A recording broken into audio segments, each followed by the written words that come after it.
माही सुबह सुबह उठकर माँ का हाथ घर के कामों में जल्दी जल्दी बटा रही थी।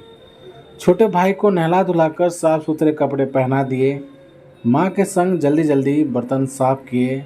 फिर भीतर जाकर घर को साफ भी कर लिया। तब तक माँ ने भी रसोई में रोटी सब्जी बनाकर डिब्बे में पैक कर दी। जल्दी से पूरा घर समेट कर दोनों तैयार हो गई। माँ ने बेटे को अपनी पुरानी साड़ी में लपेट कर कमर पर बांध लिया। कढ़ाई को सर पर रख माही को आवाज़ दी और तेज कदमों के साथ घर से बाहर की ओर निकल पड़ी। माही भी एक पुराने से बस्ते में दो पुरानी किताबें रख स्कूल बैग की तरह लटकाकर हाथ में खाने की पोटली लिए कुछ इस तरह बाहर निकली मानो स्कूल जाने के लिए तैयार हो गई हो। अभी कोई बस आएगी और उसमें बैठकर वो स्कूल रवाना हो जाएगी। उसका ये रोज़ का काम था। वास्तविकता से वो और उसकी माँ दोनों ही परिचित थीं कि वो किसी स्कूल नहीं जा रही थी, बल्कि वो तो माँ के संग मजदूरी में भाई की देखभाल के लिए जा रही थी। रास्ते भर छोटे छोटे बच्चों को उछलते कूदते बसों में बैठते माता पिता की उंगली थामे हसरत भरी निगाहों से देखती रहती। फिर सोचती इनमें और उसमें अंतर क्या है, पर उसकी छोटी बुद्धि कोई सटीक उत्तर ना दे पाती। माँ तेज कदमों से चल रही थी, वरना ठेकेदार की डांट सुननी पड़ेगी।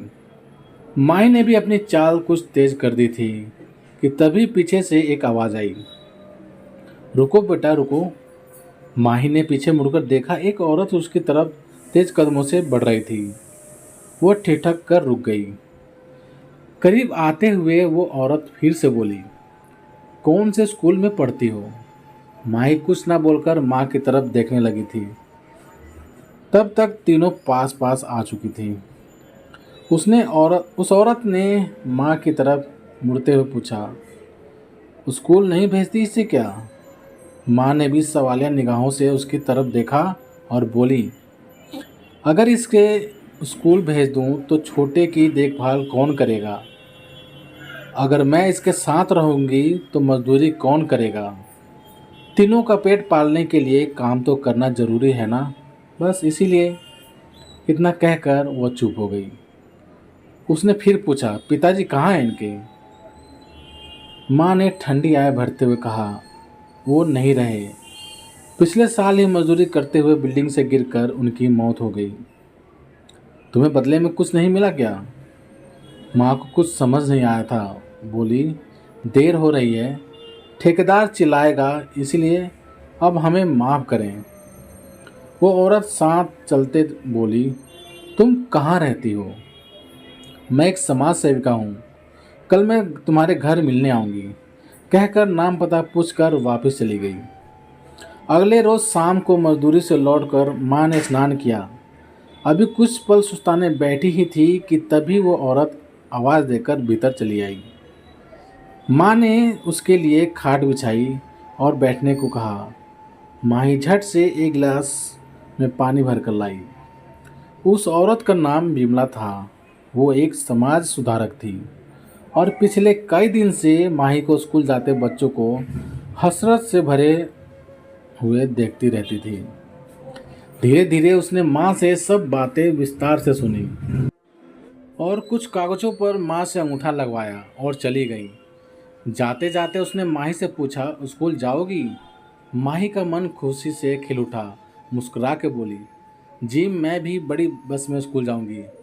उसने सर पर हाथ रखा, मुस्कुराई और चली गई। विमला जी को गए हुए कई दिन हो चुके थे। हर शाम माही की आंखें दरवाजे की ओर लगी रहती, शायद वह फिर वापस आए। माँ भी उसकी आंखों की भाषा मौन रहकर पढ़ती रहती। अचानक एक दिन एक गाड़ी दरवाजे के सामने रुकी।